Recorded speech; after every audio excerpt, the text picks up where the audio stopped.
প্রতিদিন প্রায় 1 কিলোমিটার দূরত্বে এসে ওয়ার্কআউট করাটা সত্যি অনেকটা ইন্টারেস্টিং। ঝিলের পানি কাদা পাড়িয়ে ওয়ার্কআউট প্লেসে আসা সত্যি অনেকটা চ্যালেঞ্জিং, তবুও আমি এটা করতে পছন্দ করি, কারণ এটা একদম নির্জন এলাকা যেখানে ওয়ার্কআউট করলে কেউ আপনাকে দেখবে না, অনেকেই এম্বারেজিং ফিল করে।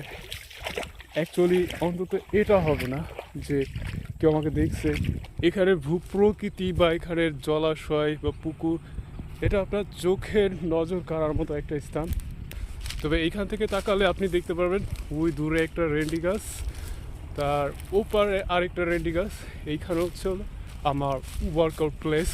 দূরে একটা সরকারি বিদ্যালয় আছে, যেটা প্রাথমিক বিদ্যালয়। আমি কিন্তু ওইখানে গিয়েছি একবার। ওইখানে সব কিছু অনেক উন্নত মানের, ওখানে বাথরুম থেকে সব কিছু উন্নত, কিন্তু শুধুমাত্র পড়ালেখা বাদে। এর সাথে আমার কথা হলো